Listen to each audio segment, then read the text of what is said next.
Good morning. I'm Brett, and welcome to my backyard. I've had several people asking lately for me to make another garlic planting video.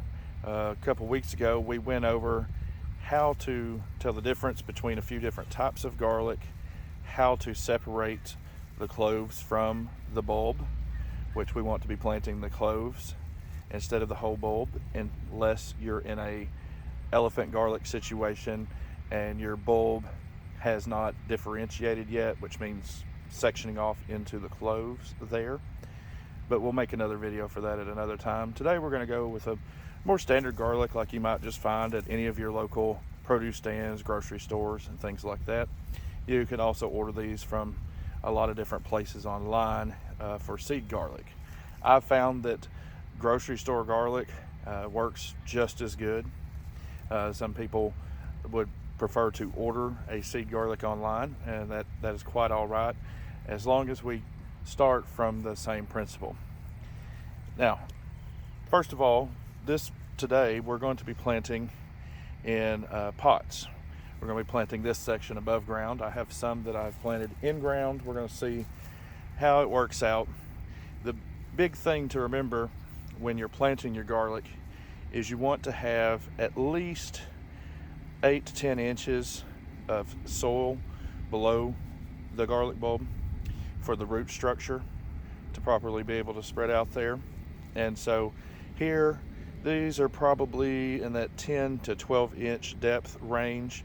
And I have a mixture. I have some wood chip at the bottom that's been breaking down. I have a layer of some of our native soil mixed with some of our chicken manure from when we cleaned out the chicken pen a while back, and that's been breaking down, which that's going to be very important later on.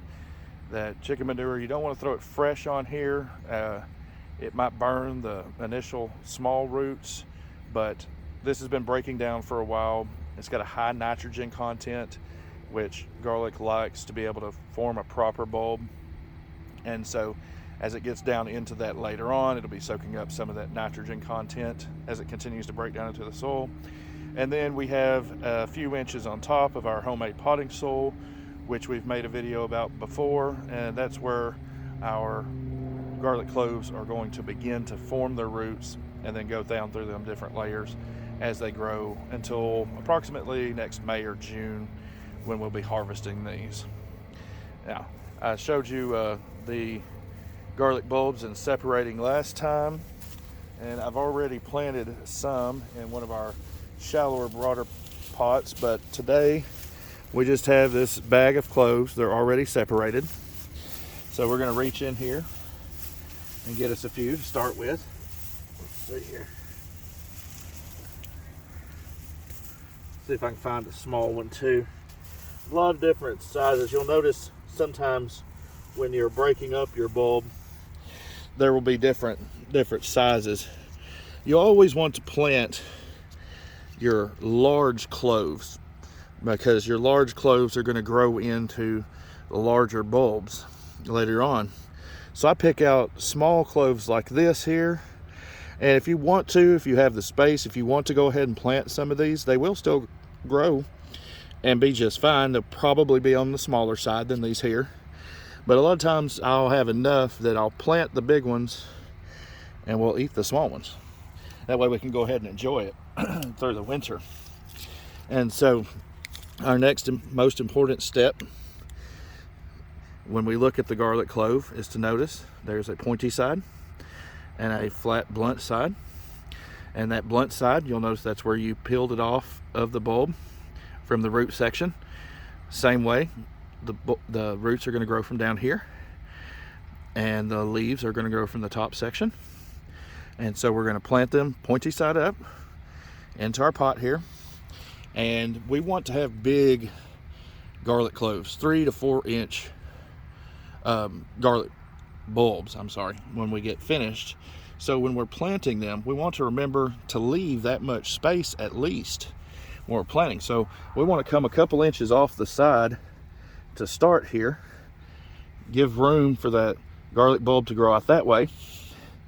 Then we want to leave at least a couple of inches here between it for it to grow, and then a couple inches for the next bulb to grow.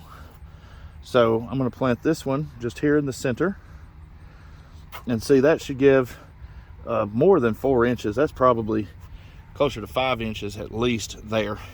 Plenty of room for that garlic bulb to grow around there. And then we'll just work our way around the pot here, filling in here. Got one in the middle here. And you can see this one, I just separated these a couple days ago, but garlic knows what time it is. This one's already trying to send up a shoot there. So let's go ahead and get it in there. And also remember, that one, the paper kind of came off of it, but try to keep the paper shell on as much as possible here. Only remove enough to be able to separate your garlic cloves from one another. All right, just get a couple more here. Go ahead and put them in place.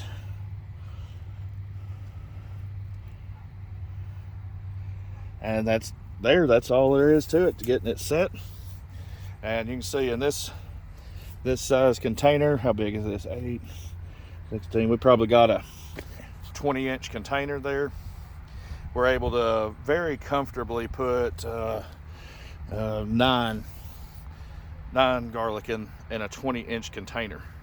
And if you want to, these can even be grown inside. But one thing to remember, if you grow them inside, is that a lot of garlic, to be able to properly separate, it needs to have a certain amount of days below 40 degrees to be able to make the bulb, and then it warms up and it begins to form the cloves. If you don't have enough cool weather days, it may not properly form those nice clove sections that we want. And so you can see here, one bulb made more than 1 pot's worth of planting garlic here. Now, after we've got it planted, we want to cover it up 2 to 3 inches at least. If you're in a cooler weather climate, you'll probably want to give it a little more cover later on. But that 2 to 3 inches, let me grab one of these, be easier. We want to measure that from the bottom here. So if we got my finger as a guide, that's about 3 inches. You'll see that 2 inches here to this knuckle would give it a little coverage. 3 inches up here would give it some better coverage. But we don't want to give it too much, because we don't want the clove to exert too much energy trying to poke up out of the ground at a later time. And so 2 to 3 inches if you're in a warmer climate like I am. If you're in a cooler climate, you probably want to come back and cover it with another 4 to 6 inches of seedless straw on top of that.